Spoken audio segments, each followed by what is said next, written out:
like I said, I don't remember a game this season where I've looked at his play and said he's the reason that Carolina's lost.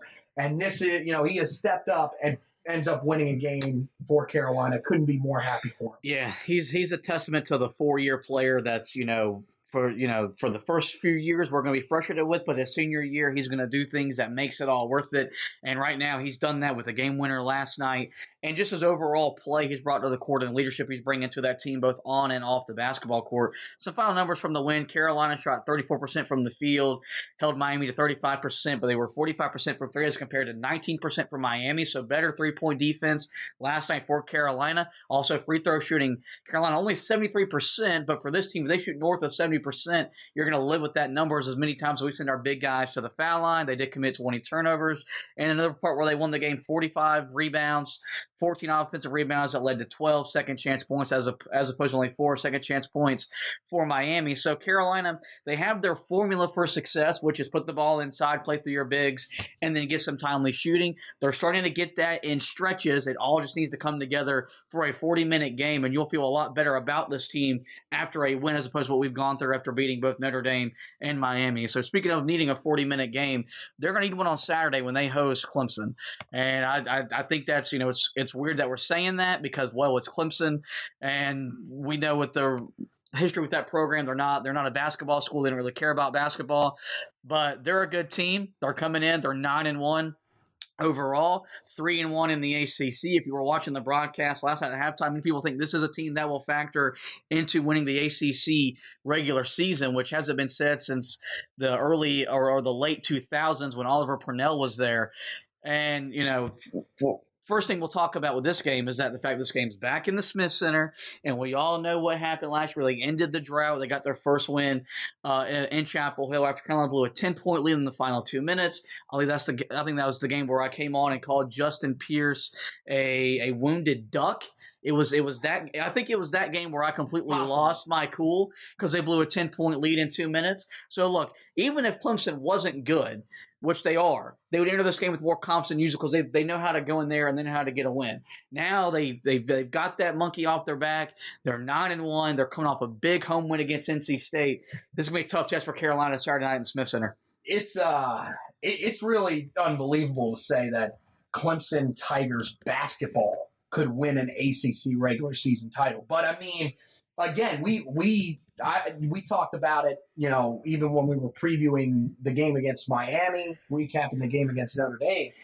There is not a clear number one team in the ACC. And right now, if you're starting to piece it together, this is probably the team that you would have to go with would be Clemson. I mean, that's a big win over NC State, another team that is off to a good start.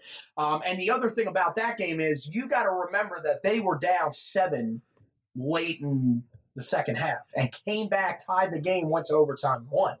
So this team seems like they're destined, and Carolina's got to be prepared. That's my biggest concern with this game is that Carolina's going to think this is Clemson of old. This team is really good. They've got some guys that can really play. Amir Sims is a really, really good basketball player. He's a guy that right now, I mean, if you look, with the fact that a lot of Carolina's guys aren't playing well, Duke is simply just not playing, and there's not really a clear leader on that Virginia team. He might be the ACC Player of the Year right now with the way that he's playing. So Carolina's got to find a way to be able to take him away. You cannot allow him to drive the basket. That's where he's been most successful this season, but he's an all-around player. So Carolina's got to be prepared for what's going to be a tough game in this one. And again, the biggest key to this game is this team is efficient. They put up points. Carolina's got to prevent themselves from getting down and in a big hole once again, because this is not a game where it's going to be easy to fight back in. And the best way you can do that is you got to hold on to the basketball.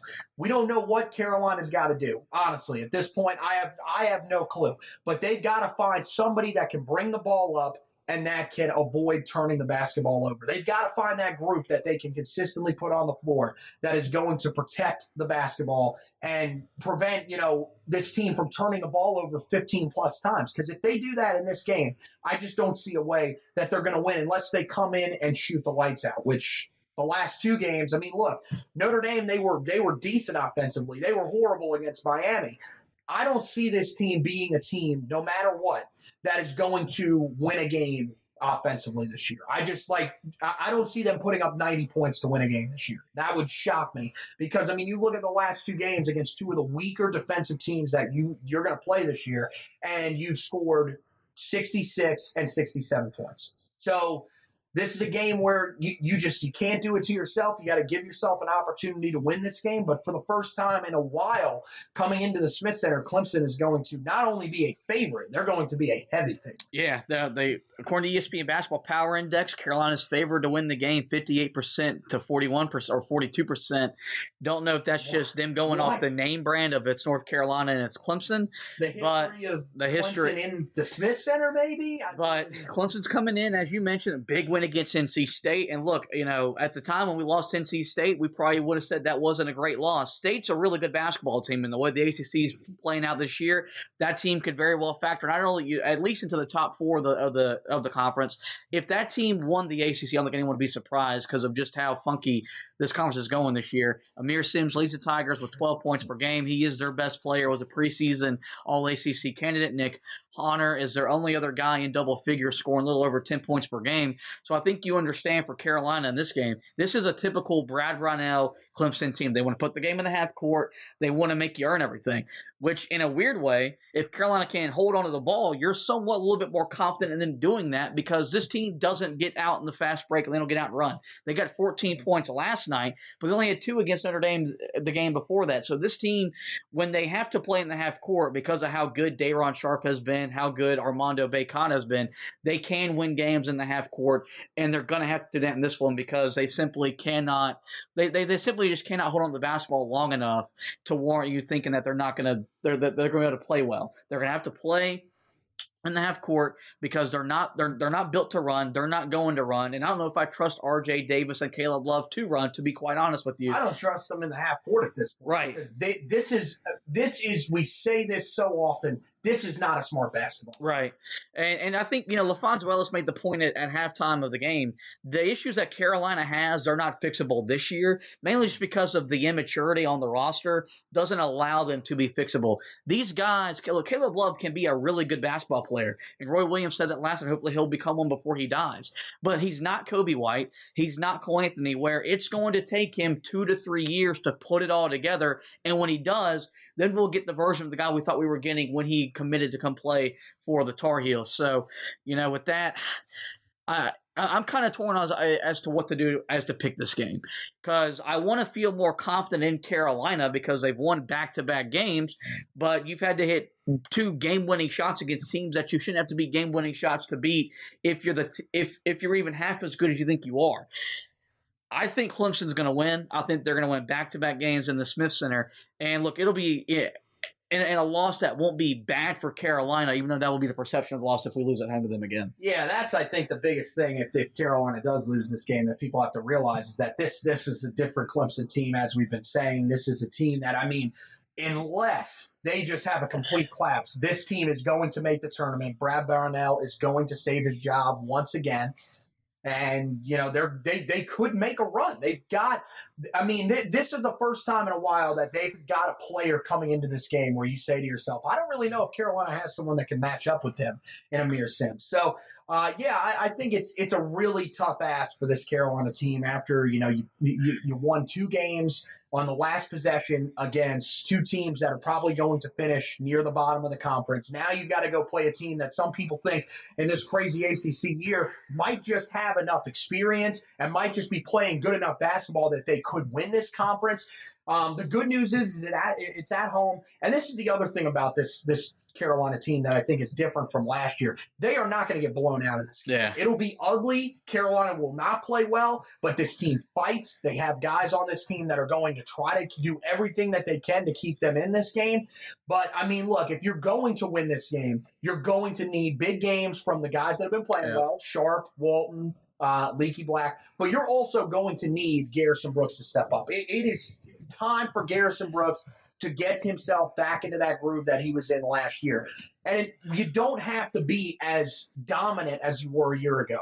They said that on the broadcast last night. Last year, Garrison Brooks was your team. He was your offense. If he was not scoring for you, you were going to get blown out. This year, Garrison doesn't even have to be that guy, but you need him to be a guy that can get you double digits, that can, get inside, maybe get somewhere in that 8 to 10 rebound range, and really just a guy that can do something on the interior in terms of, one, being able to finish at the basket, and two, being able to defend on the other end of the floor. Because both of those areas have been just, last night was just not good for him in both of those areas, and it hasn't been all season. So if they can get some guys to step up, I think this is a winnable game. But I do think that Clemson will end up winning this game. It'll still be close. Carolina will still, do some things that'll frustrate you. They'll do some things that'll make you think, okay, well, if this team can just, find a way to string some more wins together, they'll be able to be a really good basketball team. If they can find some things on the offensive end, they could be a good basketball team. But at the same time, I think Clemson just has a little too much. Yeah, this is a big game for Carolina, because if you find a way to get a win, you get a quad one win for your resume. You get some comps because you beat a really good team at home. And we've been preaching about all it takes is one win, and you see what happens. Well, now they've got 2 wins. If 2 comes into 3, maybe this team gets hot. They string together something, and then that way, when they get to that back half of the ACC schedule, they can just kind of work their way through and not have to worry about having to win those games to make themselves comfortable about making the NCAA tournament. This is a chance for them to get a good win and start putting something together as we get closer and closer towards March. So with that, we'll go ahead and shut down this edition of the podcast before we let you go. Talk about the website, HeelToughBlog.com. We had you covered last night with the Miami loss, or with the Miami win, Go back and read my recap. A lot of football news on the website, as well as some guys are coming back to play for Mac Brown, some guys moving on to the pros. You can check out all that great content on HeelToughBlog.com. Of course, we'll have you covered for the Clemson game as well. And last, we encourage you guys to rate, review, and subscribe to the podcast. You can find us on every major podcasting platform. So, Spreaker, iTunes, iHeartRadio, Spotify, Google Podcasts. Tune in, give us a like, give us a remote support. We encourage you guys to subscribe. They'll get every podcast in your podcast feed. Well, with that, we'll thank Anthony for joining me in person. A lot more fun. We get to sit here and look at each other and talk about Carolina basketball. We will thank you guys for listening. And as always, go Tar Heels.